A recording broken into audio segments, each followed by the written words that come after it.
அவன் இந்த தேர்தல் இந்த அயோக்கியத்தனத்தான் விட்டுப்படி வைக்கலாம். மம்தா பானர்ஜிக்கு பயம். இன்கம் டாக்ஸ் ஏடிசி பக்கத்துல இருக்கிற ஒடிசா முதலமைச்சர் பயப்படும். எல்லாத்தையும் மிரட்டாங்க.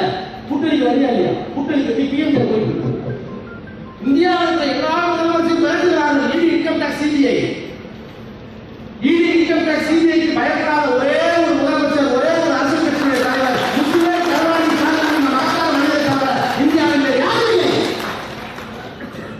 நானே தப்பாங்க என்ன பார்த்து பயப்படலாம். வெளியில ரொம்ப பயப்படும். நமக்கு திரும்ப அம்மா பயப்படாம அப்பதான் தெரிஞ்சுக்கலாம். நமக்குலாம் ஒரு வெட்டு என்னை கண்டு பயப்படுறாங்க. நான் கட்டிருக்கிற கருத்து சேர்த்து வெட்டி சொன்னாரு கருணாநிதி சாதனை அந்த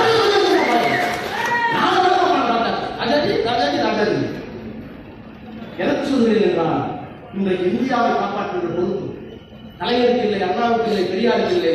இந்த தேசத்தை காப்பாற்றுகிற பொறுப்பை நம்முடைய முதலமைச்சர் ஏற்றிருக்கிறார். அவர் பின்னால் நிற்போம், பாசிசத்தை வீழ்த்துவோம், வெற்றியை காரணம் தீர்ப்போம். அதற்கான உதவி என்று உங்கள் ஒவ்வொருவரையும் வருகிறது. 2 மணி நேர விவாதத்திற்கு பிறகு அடுத்த வாரத்தில் என்னை விட்டு அறிவிக்க வைத்தார் பிரதமர். அந்த ஆண்டில் இந்தியாவில் 10 எய்ம்ஸ் கட்டப்படும் என்று அறிவித்த ஒரு மனிதன் தான். இந்தியாவில் 10 எய்ம்ஸ் வந்ததற்கு காரணம் திராவிட முன்னேற்ற கழகத்தில் தலைவராக அனுப்பப்பட்ட ராஜா என்பதை நான் எவ்வளவு மறுக்க முடியாது. இதெல்லாம் சொல்றதுக்காக என்ன பதில் கொடுத்ததில்லை. பாதுகாப்பு ஜனநாயகம் கொள்கையை நான் பாதுகாப்பு வேற நான் என்ன கடவுள் இல்லைங்க. ஆனா அது எப்படி வந்து பள்ளிவாசல் சொல்றது என்னுடைய நண்பர்கள் செஞ்சிருக்கிறாங்க. என்னுடைய நண்பர்கள் சர்ச்சையில விளையாட்டு செய்கிறாங்க. எங்க அண்ணன் வந்து பெருமாள் கோயில் போ, சிவகோயில் போ. ஒரு அண்ணன் சிவகோயில், ஒரு அண்ணன் பெருமாள் கோயில். நான் நன்றாக இருக்க வேண்டும் என்று கடவுள் நம்பிக்கையோடு விரும்புகிறார்கள், வேண்டுகிறார்கள், அவர் உரிமை. ஆனால் அதே நேரத்தில் நீ சொல்லுகிற கடவுள் எனக்கு பிடிக்கல, நான் பெரியார் சொல்றது ஏன் உரிமை? ஏன் உரிமை? அவர் படிக்கிறாங்க, அவர் வந்து ஏன் படிக்கிறது?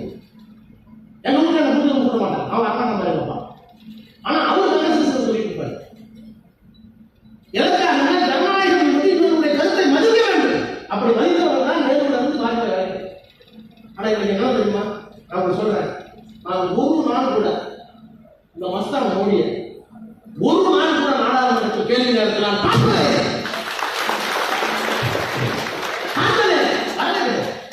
இதுக்கு எல்லாத்தையும் காரணம் நடந்தான்னா ஒரு ரூபாய் நினைச்சா 26 பைசா எனக்கு வருது. ஆனால் உத்தரப்பிரதேசக்காரர் 1 ரூபாய் கொடுத்தா அவர் 1 ரூபாய் 20 பைசா நமக்கு கிடையாது.